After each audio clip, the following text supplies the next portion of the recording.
Hi everybody, I'm Jennifer Bryan at the happiest place on earth for dog lovers. We're in the Puppy Academy at Southeastern Guide Dogs, and I'm joined by Lauren Holtz. Lauren, I'm not going to get your title right, so what is it? So I'm Lauren Holtz, and I am the manager of breeder and puppy evaluation and education. Okay, that is awesome. It's a mouthful. We have a puppy right behind Lauren that we're going to be evaluating. So we're going to watch what you're looking for, why you're doing it, and it's really a cute puppy. It is a very cute puppy. So the puppy that we're taking a look at today is an 8-week-old puppy, and he is taking part in his 8-week assessment. And this is a formal assessment that we run on all of our 8-week-old puppies. As close to 8 weeks as possible, so we try to do it between the weeks of 7 and 8 weeks.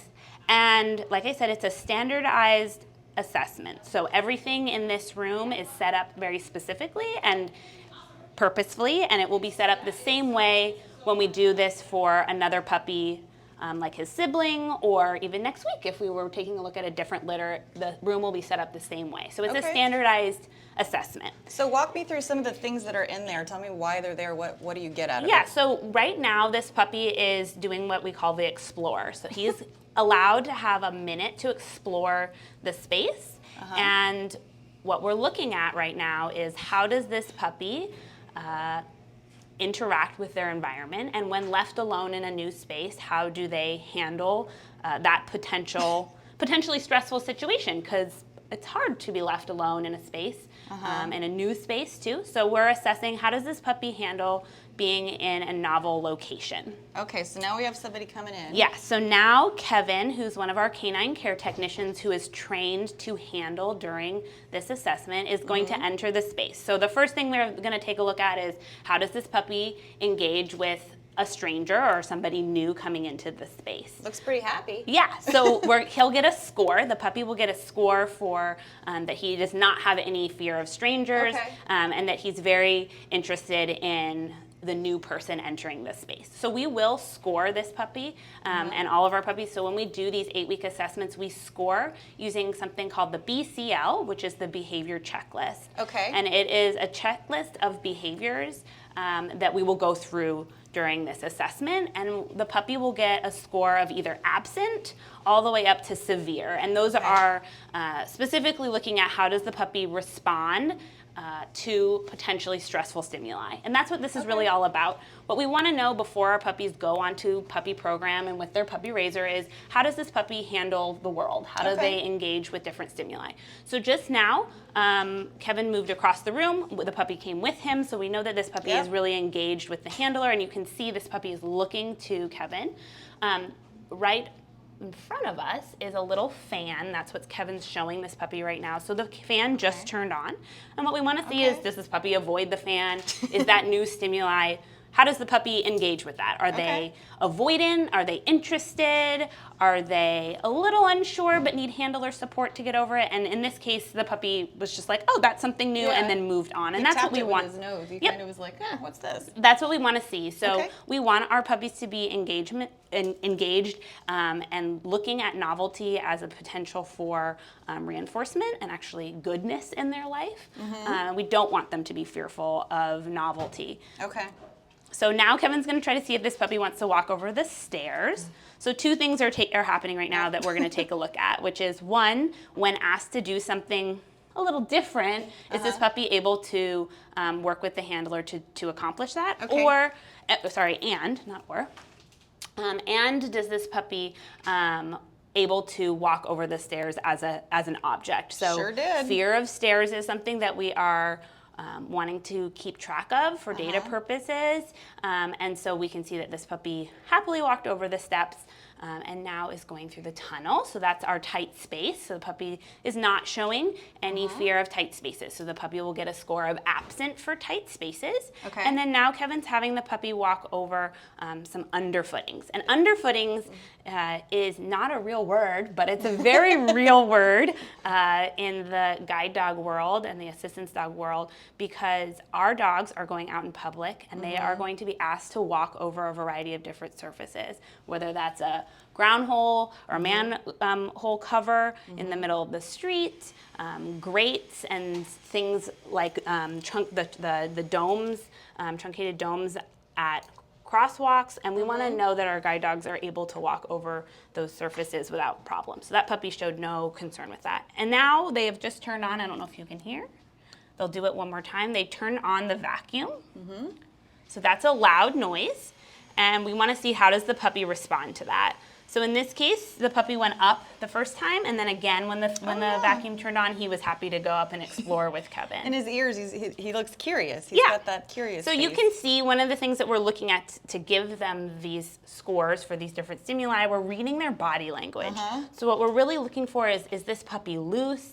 Are they enjoying themselves? Are they showing that even if there is something potentially stressful, and this puppy's doing so well right now, are they handling that stress in a functional way? So the puppy coat has just gone on. It's a little miniature version of our guide dog harnesses. This is really common. Our puppies have worn a puppy coat before, but not ever with the handle like this. And so it's a new sensory experience that we are exposing the puppy to. So what do they do with that novelty? So you see this puppy did a little shake off, so they were releasing a little bit of the stress of the novelty. And we aren't super worried if a puppy gets stressed. What we want to know is to what degree do they get stressed, and does it interfere with their work? Are they able to go back to baseline of, oh, that was a little stressful, but I'm okay. So they recover. They recover. Okay. So that is another thing that we are going to look at, and actually one of the most important qualifying temperamental traits of a guide or service dog is their ability to recover from stressful stimuli. Because the reality is that being a dog, a working dog out in the real world, stressful things are going to happen. For sure. Cars are going to backfire. There are going to be loud noises. There are going to be things that they've never seen before. And so we can't expect our puppies to never be stressed, or our working dogs to ever be stressed. But what we want to see is to what degree are they stressed by new stimuli, and then how quickly are they able to go back to work and say, oh, that's okay, I'm good, I can get back to work. Gotcha. So we call that bounce back. It is something that can be learned, but it is also a temperamental quality that we know is heritable. And so because it's heritable, we keep really close track of that for our breeding colony. So all of this data that we're collecting on this puppy today is going to talk to the other data that we have collected on other puppies that we've produced. It's going to talk to the data that about this puppy's parents and their half-siblings. And it's also going to inform future breeding. So all of this information for us, each puppy is going to uncover more about our colony and help us continue to produce really exceptional dogs. So this puppy, once again, we have a loud noise. I know we can't hear it, but there are rocks in a can that Kevin is shaking. And this puppy is just totally not concerned about it. He's more interested in asking Kevin, hey, what are we doing? What would you like to do next? It's not affecting him. There's no bounce back at this point because he's not even stressed by it. So he's doing a really good job. This puppy is really a lovely puppy. We have a really nice puppy on our hands.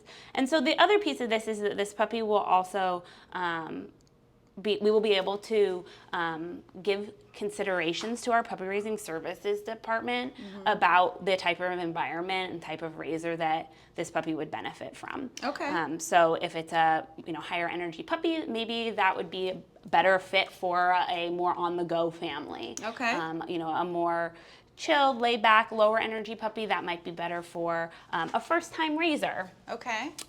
Who maybe can go more at that puppy's pace. If we do have a puppy who's easily stressed by stimuli, maybe they go with a raiser who can work through those stresses with that consideration to set that puppy up for success. So here, this looks kind of silly, but Kevin has the puppy on this cart, and we're looking at if this puppy is stressed or concerned about being on an elevated area. Sure. So the puppy was really not concerned at all. His body language didn't change. He's licking him. Yeah. So now we're taking a look at body handling concern. So does this puppy, how do they handle the potential stress of having an invasive body exam in the same way that a veterinarian is going to check them out during a physical? Again, we're not trying to stress the puppy out, but we are trying to say, hey, if this were to happen to you in the real world, how do you handle this type of body handling? And there was a little bit of the puppy's like, oh, I'm not 100% sure I love that there at the end. But here's the question is, now that that is over, can the puppy forgive Kevin? And I think he's happy to do so, I think so. because he is a Goldador and Kevin's offering him food. And so we always end our assessments on a positive note. We always want them to think that this little game of coming and doing their assessments is just that, as a game, is the opportunity for goodness. And so we always end with either some cookies or a little playtime. So that's what Kevin's offering this puppy right now. Oh, he did a really good job. He did really nice. So this puppy will get a very high score.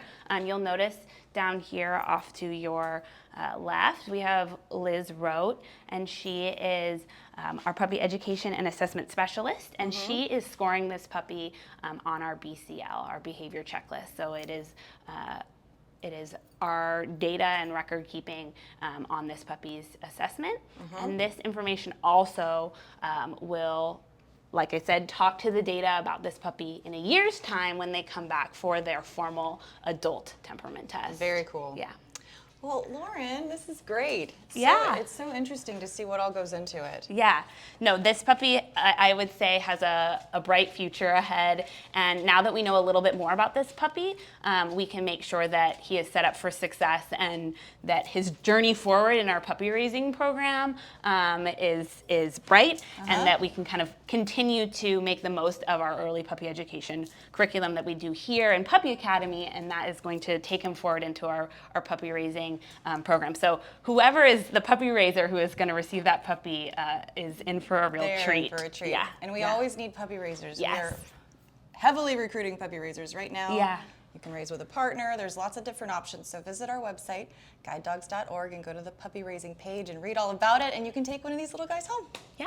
All right. Well, thanks so much. Thank you. Have a good afternoon. Bye, everybody.